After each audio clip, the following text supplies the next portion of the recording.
जागतिक महिला दिन. माझ्यासह इथे उपस्थित सर्व महिलांना माझा सॅल्यूट. गर्व से कहो हम महिला है, हम नारी है, हम लेडीज है और ये वाई वर्ड भारी है. पुरातन काळापासूनच ते आतापर्यंतचा महिलांचा प्रवास हा वाखाणण्याजोगा आहे. जसे गांधी ते द्रौपदी मुर्मू. प्रत्येक स्त्री ही विशेष गुणयुक्त असते. प्रत्येकीला पुढे जाण्याची संधी मिळते, पण या संधीचे सोने करणाऱ्या फार कमी असतात. मैत्रिणींनो, आपण बाहेर एक आदर्श व्यक्तिमत्व शोधत असतो, पण आपल्यातच दडलेली एक कस्तुरी असते. पण हे त्या मृगाला माहितीच नसतं. त्या कस्तुरीचा सुगंध मात्र सर्वत्र त्याच्या कार्याने पसरलेला असतो. अशा या मृगात समाजात आपण एक आदर्श व्यक्तिमत्व म्हणून कधी उदयास आलो हेही तिला माहिती नसतं.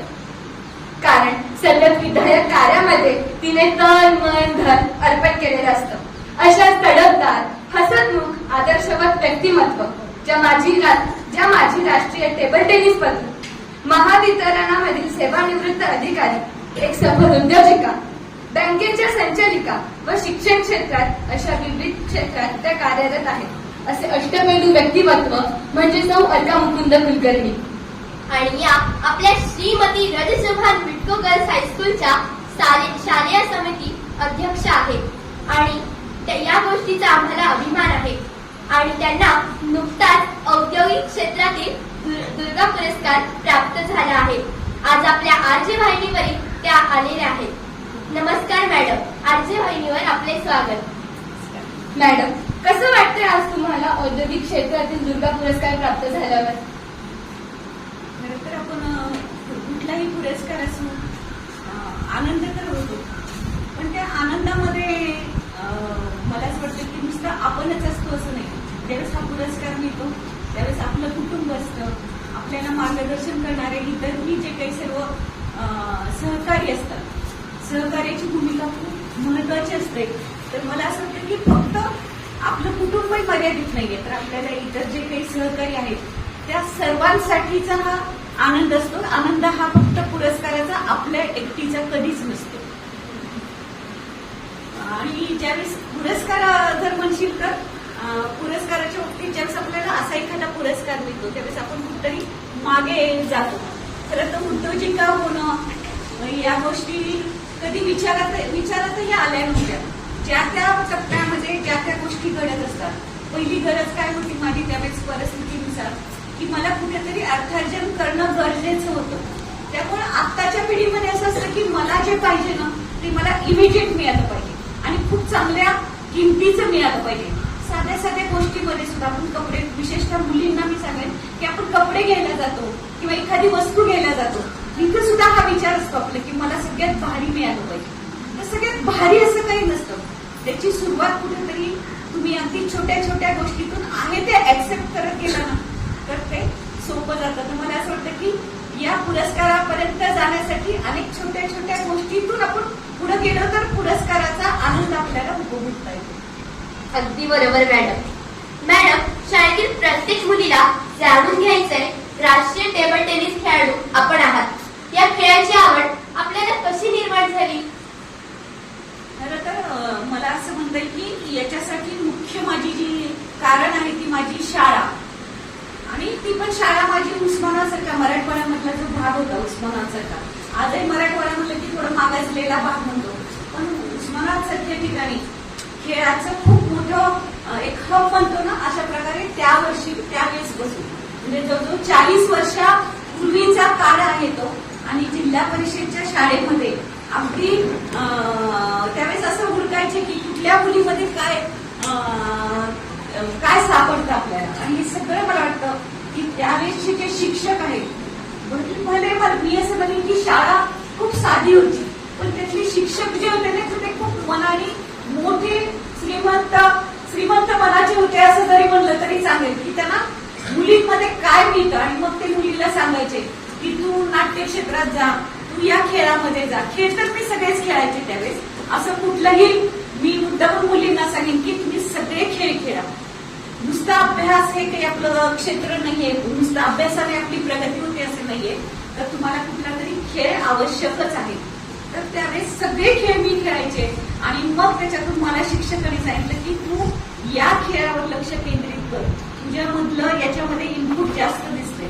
आणि मग मी तिथून शाळेपासून जिल्हा परिषदच्या एका शाळेमधून टेबल टेनिस हा माझा, मला वाटतं मी जवळजवळ 7वी-8वीला असेल त्यावेळेसपासून टेबल टेनिस हा खेळ सुरू केला. आणि मग एकदा त्याच्यामध्ये आपण पुढे येत राहिलो की मग पुढे मार्गदर्शन मिळत गेलो. वा. विद्यार्थिनींमध्ये अशा दुर्मिळ खेळाची आवड खूप कमी असते. शालेय पातळीवर त्यांच्यामध्ये या खेळाची आवड निर्माण होण्यासाठी काय केलं पाहिजे? काय केलं पाहिजे असं म्हणण्यापेक्षाही आपल्याला काय, मला हे करायचंय, मला नुसता अभ्यास करायचा आहे का? नाही, नुसता अभ्यासाने प्रगती होते का? आता जर तुम्ही एक सरळ मी पण ज्यावेळेस बाहेर बघते तर नुसता अभ्यासातल्या मुलाची प्रगती ही काही पुढे जाऊन यशस्वीपणे होतेच, नुसतं एकाच ह्याच्यामध्ये अभ्यास केलेले होते असं नाहीये. ज्यावेळेस तुम्ही प्रत्येक क्षेत्रामध्ये सहभागी होता त्यावेळेस खरं तुमचं व्यक्तिमत्व डेव्हलप होतं. तुम्हाला तिथे हार जीत किंवा पुढे जाणं किंवा एखाद्या गोष्टीमध्ये नाही आपल्या मनासारखं झालं तर त्याच्यातूनही पुढे कसं जायचं या गोष्टीची शिकवण जी आहे ना, त्यावेळेस तुम्ही इतर क्षेत्रामध्ये जा त्यावेळेस खऱ्या पद्धतीने तुम्हाला अवगत करता येते. आणि खेळ ही बाबाशी आहे की तुम्हाला तिथे तुम्ही हार जीत काय आहे किंवा माघार कशी घ्यायची, सगळ्यांबरोबर मिळून कसं पुढे चालायचं, सगळ्यांना घेऊन कसं पुढे जायचं, तर या गोष्टी खेळामध्ये निश्चित असतात. योगायोगाने मला वाटतं शाळेमध्ये सुद्धा खेळ क्रीडा प्रबोधिनीच्या माध्यमातून खूप चांगल्या पद्धतीने खूप मुली त्याच्यामध्ये सहभागी आहेत. तर खेळामुळे या गोष्टीचा फायदा नुसता अभ्यास करून उपयोगाचा नाहीये. तर तुम्हाला कुठला तरी छंद, फक्त खेळच म्हणणार नाही, कुठलीही कला जर अवगत असेल तर तुमचं आयुष्य, तुमचं जीवन हे निश्चितच सुखकर होतं. आनंददायी म्हणणार नाही, आनंद हा तात्पुरता असतो पण सुख हे कायम असतं. तर मला असं वाटतं की त्याच्यासाठी तुम्ही अभ्यासाबरोबर खेळ असो किंवा कुठलीही कला असो ती जर तुम्ही अवगत केली तर तुम्हाला पुढचं जीवन सुखकर निश्चित होऊ शकेल. ठीक आहे मॅडम, तुम्ही सांगितल्याप्रमाणे आम्ही नक्कीच वागण्याचा प्रयत्न करू. मॅडम, राष्ट्रीय पातळीवर खेळल्यानंतर सरकारी नोकरी लागण्यासाठी उपयोग होतो का? निश्चित. आता तरी क्रीडा याच्या दृष्टीने म्हणजे माझ्या वेळेस सुद्धा मी इथे सांगेन की ज्यावेळेस मला 18 वर्ष पूर्ण झाली, ज्यावेळेस मला 18 वर्ष पूर्ण झाली त्यावेळेस मला लगेचच त्यावेळेसची MSCB जी होती, महाराष्ट्र स्टेट इलेक्ट्रिसिटी बोर्ड, आणि तिथे मला विचारण्यात आलं की तुम्ही आमच्याकडून खेळाल का. तर त्यावेळेस मला 18 वर्ष नुकतीच झाली की कुठल्या त्यावेळेस जागा निघायच्या आणि मग तुम्हाला त्याच्यामध्ये खेळाडू म्हणून काही राखीव जागा असायच्या आणि मग तुम्हाला अर्ज करून त्या पोस्टला जाता यायचं. पण त्याच्यासाठी सुद्धा त्याच्या आधी सुद्धा त्यांनी मला एक संधी दिली की तुम्ही नॉमिनल मस्ट गो, म्हणजे तुम्ही रोजंदारी म्हणाल तरी चालेल. रोजंदारी हा प्रकार असा आहे की तो काही फक्त साईटवरच असतो नाहीये, तुम्ही मजूर म्हणूनच काम करता किंवा तिथे माती उचलली आणि याच प्रकारचा रोजंदारी नसतो. त्यावेळेस लगेच मला ऑफिसमध्ये तुम्ही अभ्यासही करू शकता आणि ऑफिस मधलंही काम करू शकता म्हणून नॉमिनल मस्ट रोलवर मला 18 वर्ष पूर्ण झाल्यावर इमिजिएट घेतलं. तर खेळासाठी आता तर खूप योजना आहेत, प्रत्येक म्हणजे खाजगी क्षेत्र सुद्धा यासाठी ओपन झालेले आहेत. आताच आपल्याकडं क्रीडा स्पर्धेच्या वेळेस सायली वाणी आली होती, तुम्हाला बघितली ना तुम्ही? सायली वाणी टेबल टेनिसचीच खेळाडू होती, ती उद्घाटनाला आलेली. तर आता इंडियन ऑइलनी तिचं प्रायोजकत्व स्वीकारले. तिला तर आता ती किती वर्षाची? 17 वर्षाची आहे. तरी म्हणजे वयाची 18 वर्ष पूर्ण होण्याच्या आधी सुद्धा तुम्हाला ते प्रायोजकत्व देतात आणि पुढे नोकरीमध्ये सांभाळून घेतात. तर अशा अनेक संधी खेळाडू म्हणून विद्यार्थिनींना आहेत आणि विद्यार्थ्यांना पण आहेत, दोघांना पण आहेत. मॅडम, अशी कुठलीच गोष्ट नसते की जी सहज प्राप्त होते. हा तर खेळ आहे. टेनिस हा खेळ खेळत असताना नॅशनल लेवलवर पोहोचण्यासाठी तुम्हाला खूप प्रसंगाला तोंड द्यावे लागलं असेल. तो असा प्रसंग तुम्ही आमच्यासोबत शेअर करू इच्छिता? खरं तर राष्ट्रीय स्तरावर मी तुला सांगेन की मी आधी शाळेमध्ये ज्यावेळेस होते तेव्हा राज्याच्या टीम मध्ये होते. मी राष्ट्रीय स्तरावर कधी खेळले तर मी 50 वर्ष पूर्ण झाल्यावर खेळले. म्हणजे मला किती आपल्याला खूप वाट बघावी लागते संधीची, थांबून नाही चालत. तिथे 50 वर्ष झाली ज्यावेळेस मला 50+ मध्ये मी महाराष्ट्राच्या टीम मध्ये सिलेक्ट झाले सुवर्ण पदक प्राप्त झालं त्यावेळेस. तर मला असं वाटतं की त्यावेळेस मी तर थांबली असते मध्येच, की माझा खेळ सोडून दिला असता. मग मध्यंतरी माझं लग्न झालं, मला मुलं झाली, किंवा मी उद्योग क्षेत्रामध्ये प्रवेश केला. या गोष्टी सगळ्या करत असताना मी जर माझा खेळ थांबवला असता तर मी राष्ट्रीय स्तरापर्यंत पोहोचू शकले नसते. तर तुम्हाला कुठतरी वाट बघावी लागते. आणि एक सांगेन की तू आता विचारलं की तुमचा एक प्रसंग काय होता, तर आम्हाला ज्यावेळेस एकदा राष्ट्रीय स्तरावर खेळायचं होतं पहिल्यांदा त्यावेळेस, आणि आदल्या दिवशी 1-2 दिवस आधी हे आलं की तुम्हाला कन्याकुमारीला मॅचेससाठी यायचं आहे, आणि नाशिकहून कन्याकुमारीला जाणं एक दिवसाच्या पिरियडमध्ये हे काही शक्य नव्हतं. आणि मग मी आणि माझी मैत्रीण जी आहे नागपूरची, तर आम्ही दोघी महाराष्ट्रातून सिलेक्ट झालो होतो त्या टीममध्ये. तर आणि मग असं झालं की कसं जायचं, तर विमानाने जावं लागलं त्यावेळेस, एक 20-25 वर्षापूर्वीची गोष्ट. आणि तिकीट काढणं या सगळ्या गोष्टी नवीन होत्या. आणि तुला सांगेन मी की त्या दिवशीचं म्हणजे ते राष्ट्रीय खेळ वगैरे हे डोक्यातून विमानात जाणं ही एक मनामध्ये खूप उत्सुकता होती त्यावेळेस. आणि आम्ही डबा वगैरे घेऊन गेलो खायला, आणि असं वाटलं की रात्रभर जर आपल्याला विमानतळावर राहायचंय तर आपण थोडं बेडशीट वगैरे घेऊन जाऊया आणि थोडी झोप पण काढूया. पण असं झालं रात्रभर की बेडशीट आहे बॅग मध्येच राहिला आणि डबा सुद्धा बॅग मध्येच राहिला. फक्त आम्ही विमानतळावर काय काय चाललं होतं याच्यावर सगळं रात्र घालवली. तर असं पण काही प्रसंग असतात की कधी कधी खेळात या गोष्टीतून आपल्याला जाणं, तिथपर्यंत जाण्यासाठी काय काय करावं लागलं. तर दुसऱ्या दिवशी खेळ होता, पण आदल्या दिवशी असं म्हणतो की खेळ तर खेळायचं असेल तर आपली झोप सुद्धा पुरेशी झाली पाहिजे. पण त्या गोष्टीकडे न जाता वेगळंच कुतूहल मनामध्ये होतं. आणि रात्रभर आम्ही पूर्ण विमानतळावर, मुंबईचं जे आंतरराष्ट्रीय विमानतळ आहे त्याच्यावर पूर्ण रात्र आम्ही न खाता न झोपता पूर्ण जागून काढली. तर असा सुद्धा अनुभवातून आपल्याला जावं लागतं. मॅडम, हे औद्योगिक क्षेत्रात एका स्त्रीने आपला पाया भक्कम करणे खूप अवघड असते. मॅडम, आज आपण बघतो की छोटे छोटे उद्योग करणाऱ्या स्त्रिया धडपड करत आहेत. पुढे जाण्यासाठी आपण त्यांना काय संदेश देऊ इच्छिता? खूप चांगला हे केला की विशेषतः मुलींसाठी. कारण आता आपल्या डोक्यामध्ये म्हणजे त्या आता स्त्रिया आहेच आहे. आता इतकं मला नाही वाटत की ज्या येणाऱ्या स्त्रिया आहेत या शिक्षित आहेत कदाचित जाऊ शकतील उद्योग क्षेत्रामध्ये, पण पूर्वी ज्या मुली आहेत त्यांच्यासाठी असं सांगेल की आपल्या डोक्यामध्ये किंवा आपले पालक सुद्धा आपल्याला हे सांगत असतात की तू इंजिनियर व्हायचंय किंवा डॉक्टर व्हायचंय किंवा मुलगी म्हणून तुला शिक्षण क्षेत्रात चांगला तू आरामशीर काम करू शकते असं सुद्धा असतं. पण आता येणारा काळ जो आहे मला असं वाटतं की उद्योग खूप मोठा उद्योग केला पाहिजे का सुरुवातीला नाहीये. तू सुद्धा म्हणाली की तुम्ही याच्यामध्ये, मी सुद्धा काही एकदम आलेली नाही. मी माझ्या पतीचा जो बिझनेस होता तर बाहेरून, आता तुम्ही सरकारमध्ये ऐकता की बाहेरून सपोर्ट दिला आणि मग सरकारमध्ये सामील झालं, तसं थोडंसं माझं झालं आहे की मी पहिल्यांदा नोकरी करून जे मला काही आर्थिक मदत करता येईल. कारण त्यावेळेस आमच्या वेळेची, आमच्या मागच्या पिढीमध्ये कोणीही याच्यामध्ये नव्हतं आणि कोणीही नसताना जबाबदाऱ्या आमच्यावर सगळ्या होत्या. तर मला असं वाटतं की त्यावेळेस मी उद्योगामध्ये माझा भक्कम म्हणजे ज्यावेळेस आमचा पाया रोवला गेला त्याच्यावर कळस चढवण्यासाठी मी माझ्या पतीला मदत केली आणि त्यांना बाहेरून सपोर्ट करून नंतर मी उद्योगामध्ये सामील झाले. आत्ताच्या पिढीला सांगशील तर येणाऱ्या पिढीसाठी जे काही बाहेर आपला शैक्षणिक याच्यासाठी ओघ जातो आहे, तुमच्या सुद्धा अशा इच्छा असतात की मी MS करेन बाहेर जाऊन किंवा मी MBA करेन बाहेर जाऊन, तर काही गरज नाही. आणि याच्यावर पंतप्रधान किंवा सरकार, केंद्र सरकार जे आहेत यांचं विचार, एक खूप चांगली स्कीम त्यांनी आणलेली आहे. असा रोज आम्हाला फोन येत असतात की स्टार्टअपसाठी 22,000 करोड केंद्र सरकारने विशेष तरतूद केलेली आहे. आणि केंद्र सरकारच्या योजनेपर्यंत सुद्धा जायची गरज नाहीये मुलींसाठी. आणि विशेषतः अन्न प्रक्रियेवर जे काही उद्योग आहेत याच्यासाठी आपण जवळजवळ सरकारने, राज्य सरकारच्या सुद्धा जवळजवळ 70% अनुदान किंवा सबसिडी, तुम्हाला सबसिडी हा प्रकार माहिती नाहीये, पण सबसिडी 70%, 40% या प्रमाणामध्ये, म्हणजे जवळजवळ आपला जो उद्योग आहे आपण जे घेऊ त्याच्यामध्ये आपल्याला 70% रक्कम हे मुली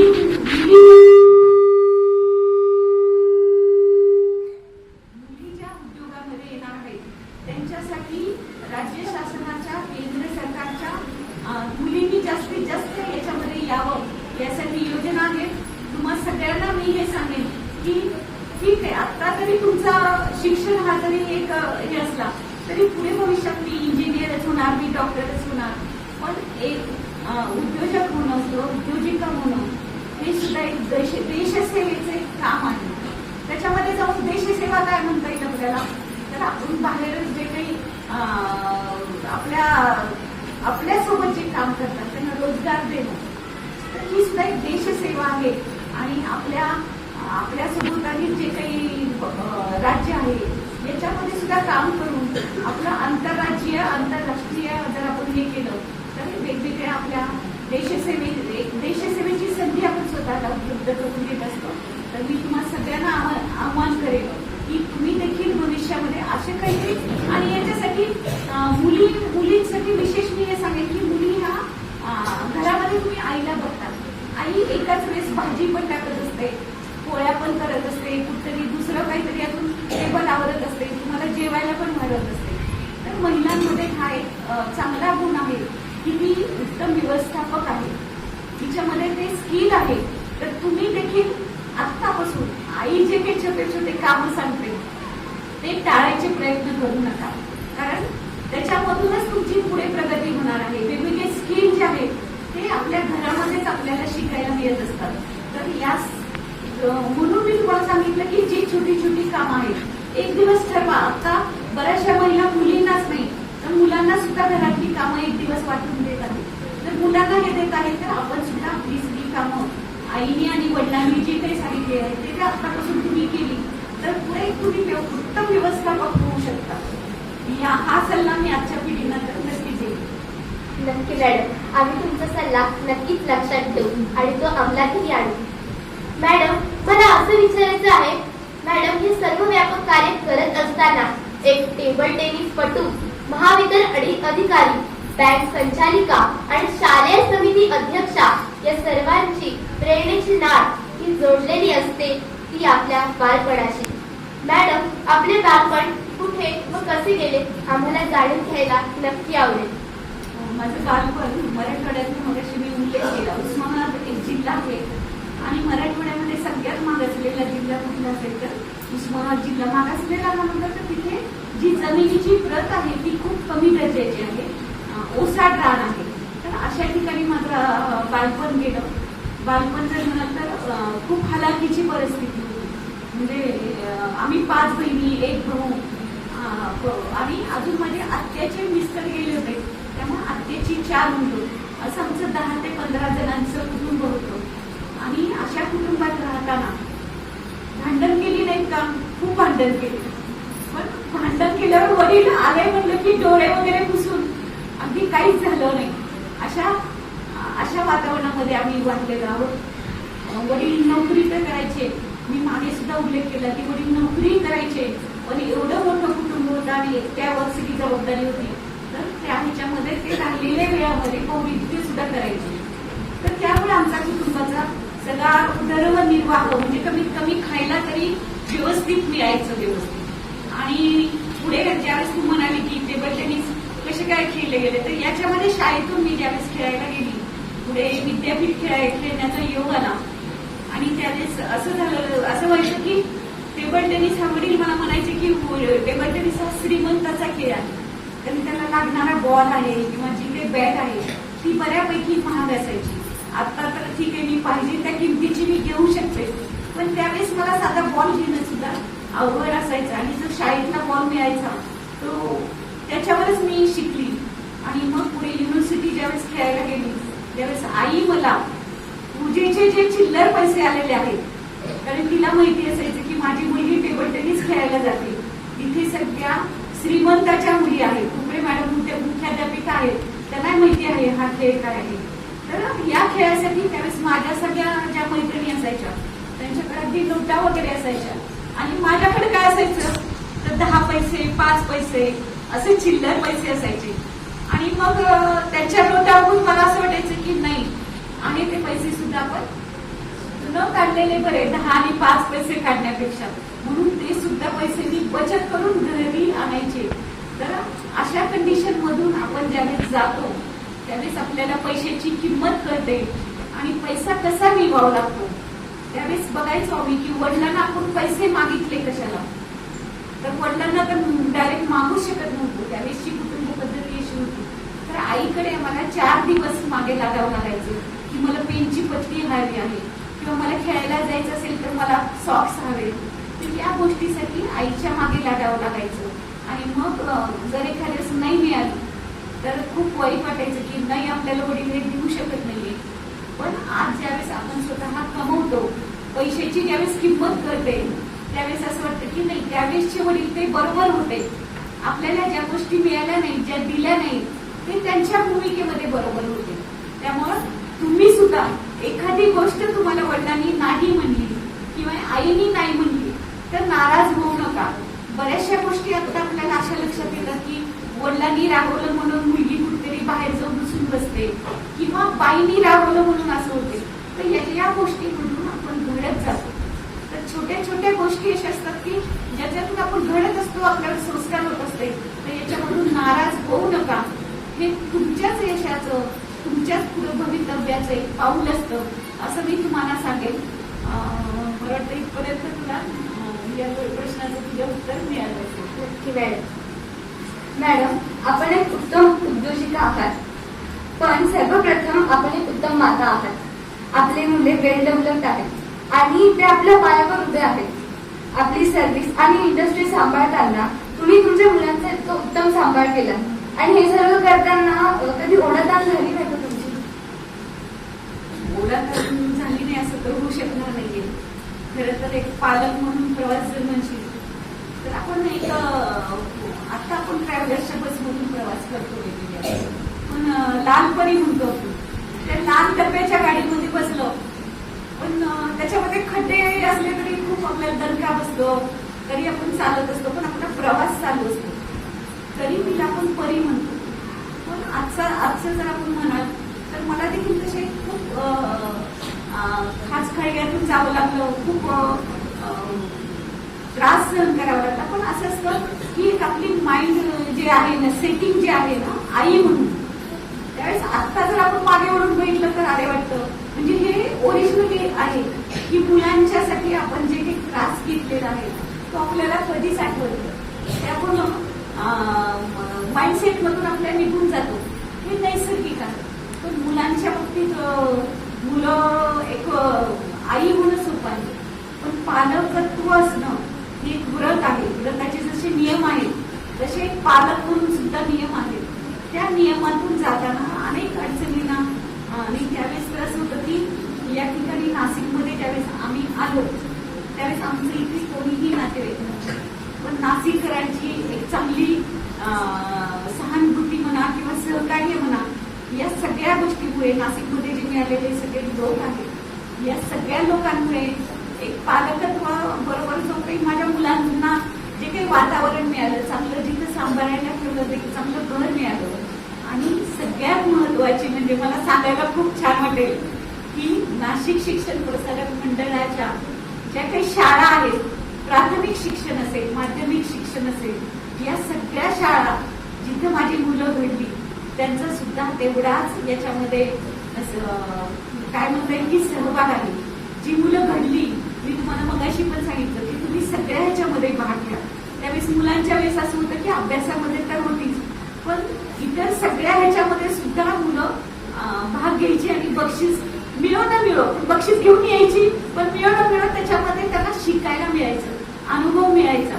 तर या सगळ्या गोष्टी शाळा, इथले सगळे जे काही आपले हितचिंतक असतात आणि पालक म्हणून आम्ही, तर या सगळ्यांचं एकत्रित हे आहे. मुलं खूप सिन्सिअर होती. तुम्ही मला असं वाटतं की मुलांना ज्यावेळेस आपण घडवतो त्यावेळेस आधी आपण स्वतःमध्ये बदल केले पाहिजे, स्वतः त्या गोष्टी पाहिल्या पाहिजेत.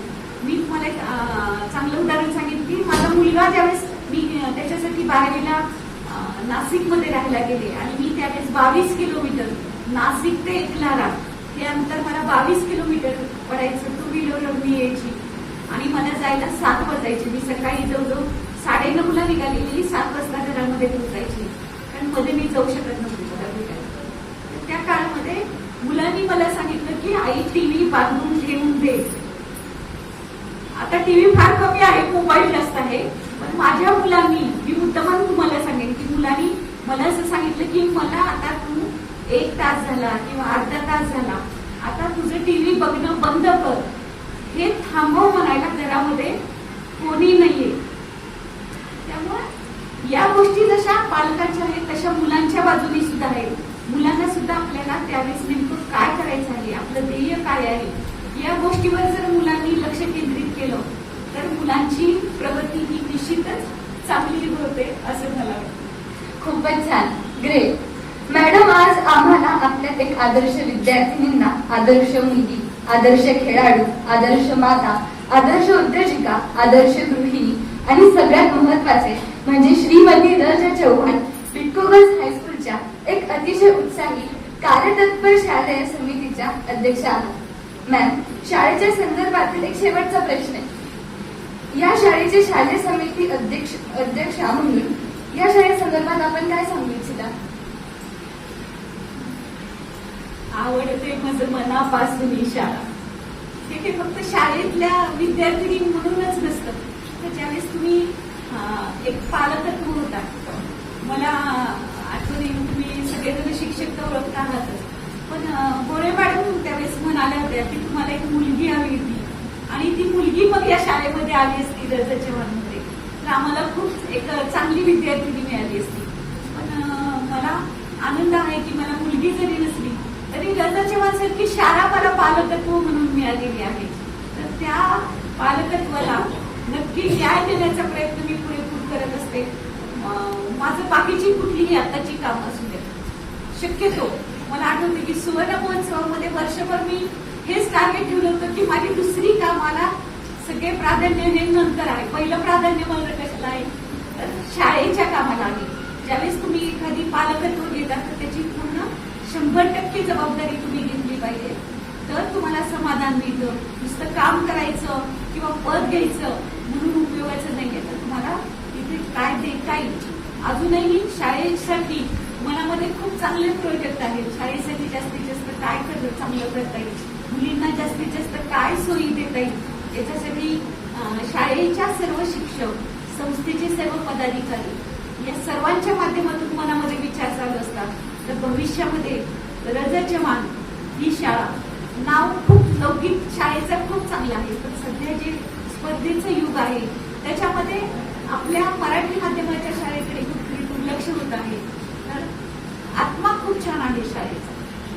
तर ह्या आत्मा चांगल्या आत्म्याला एक चांगलं निरोगी शरीर म्हणता येईल. जे निरोगी जर शरीर असेल तर चांगली वाटचाल करता येते आयुष्यामध्ये. तर तसं अजून एक छान इन्फ्रास्ट्रक्चर कसं देता येईल यासाठी निश्चितच प्रयत्नशील असणार आहे. वा, ग्रेट, छानच. तर मंडळी, इतक्या मोठ्या व्यक्तिमत्वाला भेटून आपण नक्कीच प्रेरित झाला असाल. तर आपण अशाच एका नव्या व्यक्तिमत्वाला घेऊन येणार आहोत. तोपर्यंत पाहत रहा आरजे वाहिनी. धन्यवाद मॅडम, आपण वेळात वेळ काढून आलात, आपले मनपूर्वक आभार. शेवटी मी एकच सांगते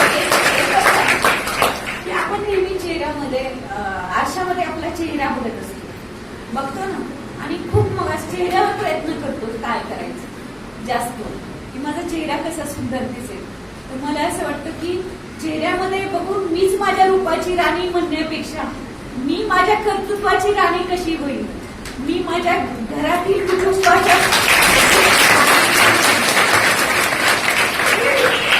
आयुष्यामध्ये रोज एकदा मनाला सांगा की मला रूपाची राणी तर ठीक आहे, माझं शरीर चेहरा व्यवस्थित सांभाळायचं आहेच आहे, पण माझ्या कर्तृत्वाची राणी मला व्हायचं आहे. माझ्या कुटुंबासाठी, माझ्या शाळेसाठी, माझ्या राज्यासाठी आणि माझ्या देशासाठी. एवढं मी तुम्हाला शेवटी एक छोटीशी गोष्ट याच्यातून सांगितली. धन्यवाद.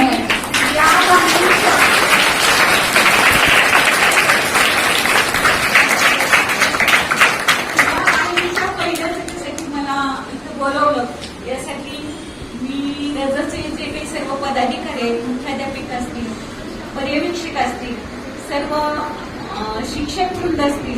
या सर्वांचे मी मनापासून धन्यवाद मानते. आणि दुसरी गोष्ट, आज एक छान गोष्ट, दोन गोष्टी एक चांगल्या घडल्या की जे हस्तलिखित काढतो ते हस्तलिखित मला वाटतं की ते शाळे वर्गामध्ये वाचलं जावं.